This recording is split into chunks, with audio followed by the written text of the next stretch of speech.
Good morning সবাইকে। কেমন আছো তোমরা সবাই? আর আমরাও ভালো আছি। আর এই যে আমাদের সারা দিনের শুরুটা হয় চা দিয়ে, আগের ভিডিওতেও বলেছি। তো চাটা খেয়ে নিয়ে চলে গেলাম আমার ছোট্ট গার্ডেনে দেখতে কটা ফুল ফুটেছে। আর এখানে আমি একটুখানি সবজিও করেছি, পুঁই শাক করেছি, তারপরে পিপলি শাক করেছি।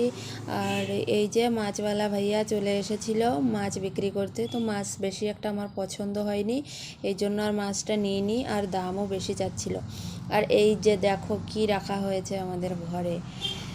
তোমাদের ওখানে এটাকে কি ভাষায় বলো আমাকে প্লিজ কমেন্টে জানিও। দেখো দুটো এরা ভাই বোন, এই যে একটা ভাই আর একটা বোন। এরা আমি অবশ্য চিনি না, আমাকে কেউ বলেছে যে এরা একটা ভাই একটা বোন।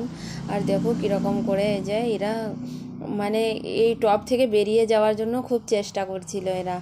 তো তারপরে আমি চলে গেলাম কম্বলটা ধুতে। এখন যেহেতু ঠান্ডা চলে গেছে, এত মোটা কম্বল আর লাগে না। তো আমি ধুতে ধুতে এই যে আমার সঙ্গে লেগে পড়েছিল পাপা ছেলে। তো আমার আর কষ্ট কোথায় বলো, পাপা ছেলে দুজনে মিলেই আমার হেল্প করে দিচ্ছে। আর বাবুর তো কথাই নেই, ওর বেশ মজা লাগছিল, পাটা বারবার স্লিপ হয়ে যাচ্ছিল সেই জন্য। তো কম্বলটা ধুয়ে নিয়ে তারপরে চলে এলাম রান্নার কাজে। রান্নাটা সেরে নিয়ে একটু বেড়াতে যাব করে। তো আমি রেডি শেডি হয়ে তো বসেছিলাম, এই দেখো। আর আমার এই ব্ল্যাক শাড়িটা খুবই পছন্দ, একদম সফট আর আমার খুব পছন্দের।